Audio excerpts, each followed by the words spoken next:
Matutuloy pa ba ang kasal ngayong Biyernes?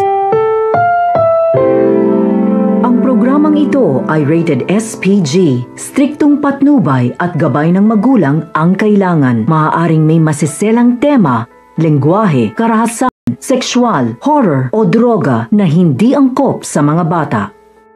Mas lalo nga nakakapanabik ang mga ganap sa kamay na pangarap dahil dumating na nga ang araw na pinakahihintay nating lahat, ang kasal nila Carlos at Lynette. Pero sa kabilangan ng pagbasbas ni Annalyn sa kasalang ito, na tanging hinihintay na nga lang ni Carlos ang maramdaman niya na wala nang humahadlang sa kasalan nila, ay hindi na nga excited si Lynette sa ginawa ni RJ na pagkompronta sa kanya tungkol sa kanyang damdamin kay RJ, na tanging dahilan upang ipahinto ni Lynette ang pagme-makeup sa kanya ng makeup artist at pag-isipang mabuti kung maipagkita siya kay RJ at susulpot siya sa kanilang usapan. Samantala, makakausap naman ni RJ ang kanyang kaibigan na si Dr. Ray sa telepono at ipapaalam niya nga dito na nasa park na nga siya kung saan hinihintay niya nga at inaasahang darating doon at susulpot si Lynette sa kanilang usapan.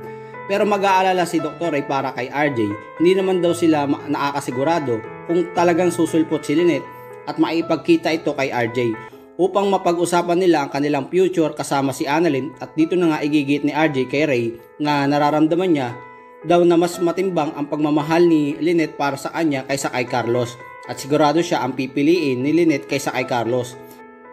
Sa kabilang banda, first time naman mamimit ni Don Pepe itong si Carlos. I-congratulate nga ng matanda si Doc Carlos at sasabihin niya napakaswerte naman ito na mapapangasawa na nito si Lynette.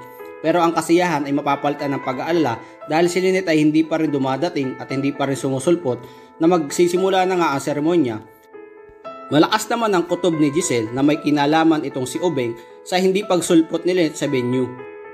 Samantala, ito naman si Michael the Bitterman ay mukhang masaya pa dahil tutuksohin niya nga pa nga si Doc Carlos na baka daw nag-back out na si Lynette, kaya naman ang aabangan natin kung talagang hindi nasusulpot si Lynette o baka na-late lang ito.